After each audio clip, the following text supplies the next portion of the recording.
สบายดีข้าพเจ้าเองมีชื่อว่านางอัมไพวันกำลังศึกษาอยู่ที่วิทยาลัยเทคนิคแห่งเวียงจันทน์เรียนอยู่ภาคบริหารธุรกิจสาขาคอมพิวเตอร์อยู่ห้องที่412มื้อนี้จะมาอธิบายโค้ดการคับค่าของบางสูตรแต่บางสองพอร์ตบางกล่าวมันจะมีหน้าตาแบบใดนั้นก็ไปติดตามนำกันนะ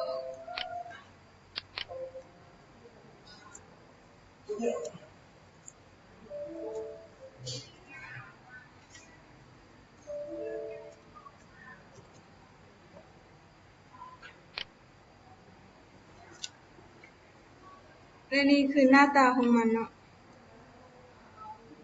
และผักส่วนนี้ก็จะเป็นผักส่วนหัว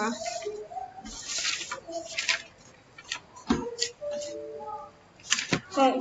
เป็นผักส่วนหัวโปรแกรมที่ต้องได้เขียนไว้เพื่อให้นำใช้ฟังก์ชันต่างๆและนี้ก็จะเป็นฟังก์ชันหลักของโปรแกรมและนี้ก็จะเป็นเปิดวงวิการหรือว่าเป็นการเริ่มต้นเขียนโปรแกรมและนี้ก็จะเป็นชื่อตัวเปลี่ยนอันนี้ก็เงื่อนไขของตัวเปลี่ยน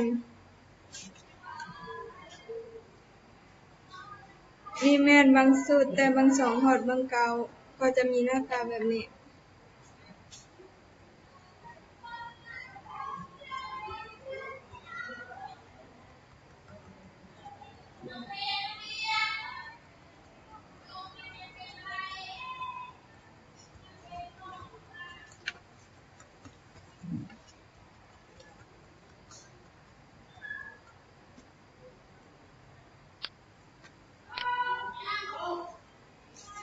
และนี่คือการปิดวงปิดการหรือว่าเป็นการจบเขียน